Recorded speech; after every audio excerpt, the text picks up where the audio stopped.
नमस्कार। आज जिस केस के बारे में हम बात करने वाले हैं वो केस काफ़ी ही हाई प्रोफाइल है।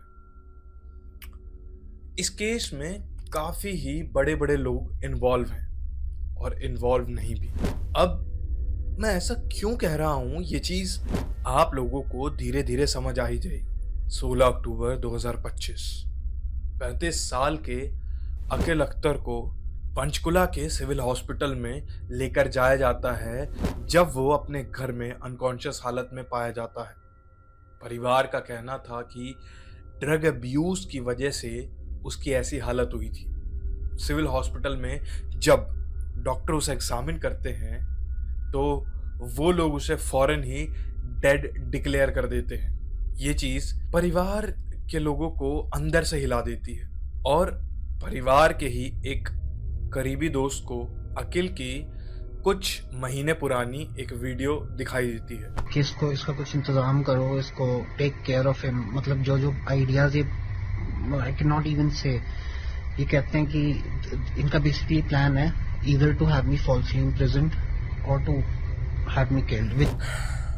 वीडियो में अकील का कहना था कि उसके फादर का उसकी ही वाइफ के साथ अफेयर चल रहा था। उसने कई बार अपने फादर को उसकी वाइफ के साथ पकड़ा था। वहीं उसकी बहन जो थी वो वैश्या थी, ऐसा अकील का कहना था।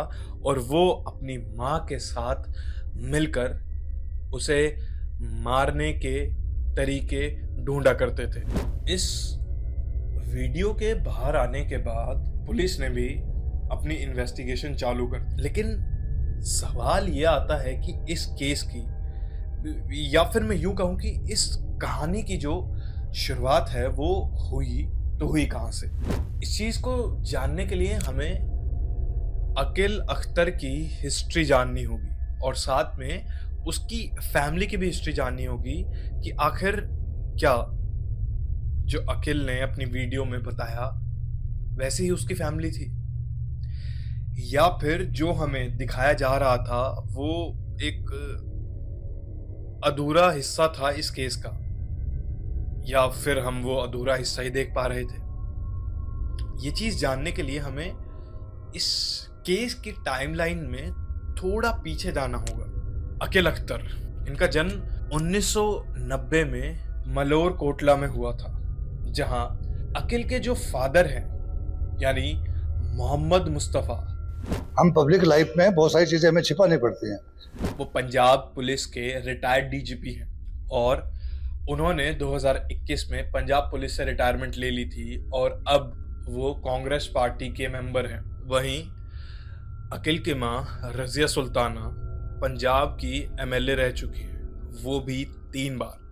पहली बार 2002 में, दूसरी बार 2007 में और तीसरी बार 2017 में।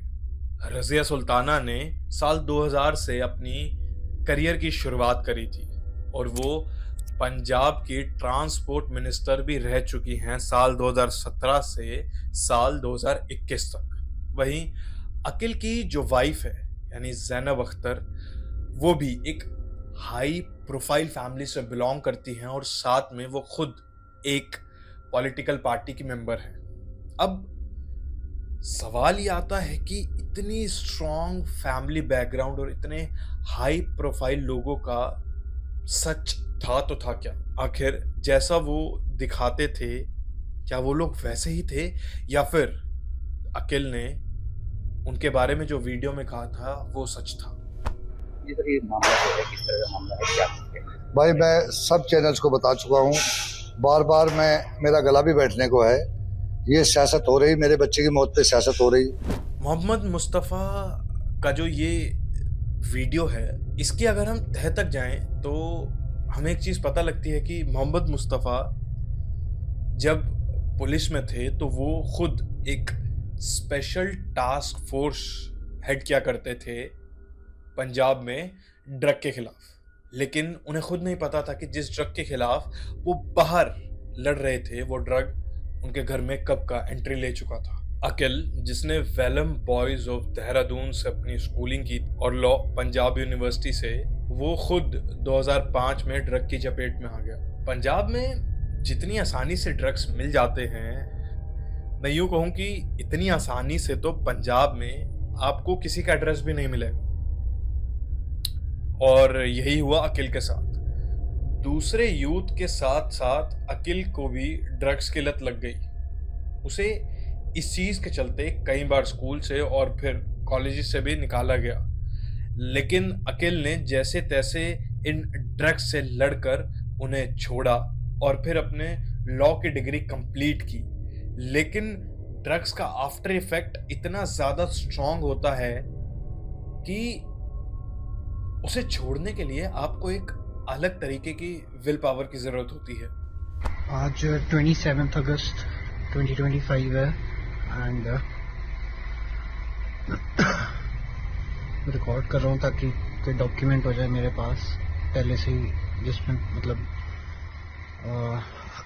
बेसिकली मैंने अपने डैड को और वाइफ का केयर डिस्कवर किया। 2014 में अकिल की हालत ज्यादा खराब हो गई। फैमिली ने उसका ट्रीटमेंट कई बार कई जगहों पर कराने का सोचा, लेकिन उसे कहीं से भी राहत नहीं मिली। पहले उसे पटियाला और फिर पंचकुला के रिहैब में भी दाखिल कराया गया, लेकिन ड्रग्स के आफ्टर इफेक्ट्स की वजह से अकिल के अंदर बिहेवियरल इशू देखे जाने लगे। और जब किसी इंसान को ये बिहेवियरल इशू होते हैं तो वो अपनी पूरी जिंदगी में सफर करने लग जाता है। इस चीज के काफी ही सीवियर सिम्टम्स होते हैं, जैसे सेल्फ हार्म या फिर खुद को एक कमरे में बंद कर लेना, मूड स्विंग्स, मेंटल हेल्थ का खराब हो जाना, फिजिकल अब्यूज और भी न जाने क्या क्या। और अगर ये इशू बढ़ जाता है तो ये जो मैंने आपको सारे सिम्टम्स बताए हैं ये भी अपने एक्सट्रीम लेवल पे पहुंच जाते हैं। कितने केसेस में उसने पुलिस वालों पे हाथ उठाए, मेरे कमरे में उसने आग लगाई, मेरे घर में। अगर वो साइकोटिक हो गया था 2024 से, साइकोटिक को पता नहीं होता वो क्या बोल रहा है। उसने 19 मिनट की वीडियो में तो उसने हमें तो ये बना दिया जैसे मेरी वाइफ और मेरी बेटी और मेरी बहू कोठा चलाते हैं। यही चीज हुई 2018 में अकिल के साथ। उसके ड्रग अब्यूज की वजह से उसके बिहेवियरल इशू इतना खराब हो गया कि वो प्रॉपर्टी डैमेज करने लगा, खुद को सेल्फ हार्म करने लगा, कई बार खुद को कमरे में बंद कर लेता था। और तो और कई बार उसकी पत्नी ने उसी के खिलाफ डोमेस्टिक वायलेंस का भी केस किया था। लेकिन फिर भी अकिल की फैमिली उसी के साथ खड़ी रही उसकी इस लड़ाई में।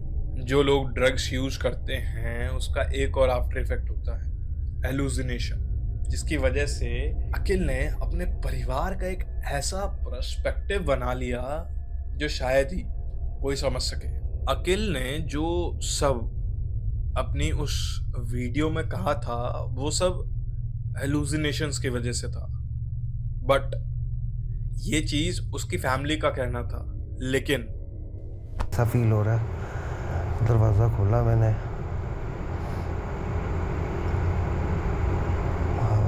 हवा इंजॉय कर रहा हूँ यार मैं। तो ये वीडियो मैं इसलिए बना रहा हूँ, मैं एड्रेस करना चाहता था कि पिछले साल ना मैंने एक वीडियो डाली थी जिसमें मैं पता नहीं क्या क्या बोल रहा हूँ, मैं और दोहराना भी नहीं चाहता। फिर वो सब ना, it was due to my mental illness. I was suffering from schizophrenia and या मतलब अल्लाह का शुक्र है मेरे घर वाले जैसे हैं वैसे हैं, वरना मतलब कोई और होता तो वो नहीं, अगर माँ बाप कोई और होते तो सर्वाइव नहीं कर पाता।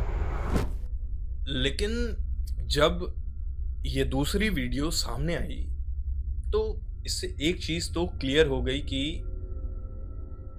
अकिल ने जो पहली वीडियो में बोला था वो सब वो हेलुसिनेट कर रहा था, ऐसा अकिल ने खुद ही एक्सेप्ट किया। और उसने जो अपने परिवार के बारे में बताया था वो उसका खुद का पर्सपेक्टिव था। लेकिन फिर से सवाल ये आता है कि आखिर उसका ये पर्सपेक्टिव बना तो बना कैसे? इसका अगर मैं सीधे शब्दों में जवाब दूं तो इसका आंसर है ड्रग्स। बेसिकली ड्रग्स जो होता है ना वो आपकी सोचने समझने की जो क्षमता होती है ना, उसको खत्म कर देता है। अगर मैं साइंटिफिक टर्म्स में इसको एक्सप्लेन करूं तो बेसिकली जो आपके नर्व सिस्टम होती है, उनको वो इतना डैमेज कर देता है कि आप कुछ भी सही गलत, अच्छा बुरा कुछ भी नहीं सोच पाते हैं। आपको ये लगता है कि हर कोई एग्जैक्टली आपके, चाहे वो फैमिली मेंबर ही क्यों ना हो, चाहे वो कितना ही करीबी क्यों ना हो, वो सब आपके ही खिलाफ है, या आपको ओवरथिंकिंग की एक अलग ही सीमा पर ले जाता है। और यही चीज अकील के साथ हुई और उसने अपना एक ऐसा पर्सपेक्टिव बना लिया कि उसके फैमिली वाले उसे मारने की कोशिश कर रहे हैं। उसके फादर का उसकी वाइफ के साथ अफेयर चल रहा है और उसकी बहन जो है वो एक तवाइफ है। फिलहाल इस केस की जो इन्वेस्टिगेशन है वो अभी भी चल रही है। पुलिस इस केस को इन्वेस्टिगेट कर रही है और इस केस में सीबीआई की इन्वेस्टिगेशन की डिमांड की गई है। बट मैं ये केस आप लोगों के सामने इसलिए लाना चाहता था कि आजकल ये चीज हमारे यूथ में काफी कॉमन हो गई है और इसीलिए ये केस आप लोगों के सामने लाना भी बहुत जरूरी था। छोटी उम्र में ही बच्चे इस चीज का शिकार हो जाते हैं। अगर हमने खुद कोई एक्शन नहीं लिया तो हमारी जो आगे आने वाली जनरेशन है उस पर इस चीज का क्या असर होगा वो शायद से मैं अभी नहीं बता सकता। ये जो मैंने आप लोगों को जो सिम्टम्स बताए हैं शायद से इससे भी ज्यादा भयानक। मेरा ये मानना है कि अगर हमें इस चीज को रोकना है तो हमें अपने बच्चे, भाई बहन सबको इस चीज के सिम्टम्स, आफ्टर इफेक्ट्स के बारे में अवेयर करना होगा। और यही वो कारण है कि मैं ये केस आप लोगों के सामने इतनी जल्दी लेकर आया हूं ताकि आप लोग अपने बच्चों को और आसपास के जितना भी यूथ है उसको इस चीज से रिलेटेड अवेयर कर पाए। मैं फिर से मिलूंगा आपको एक अगली वीडियो में ऐसे ही एक केस के साथ। तब तक के लिए धन्यवाद।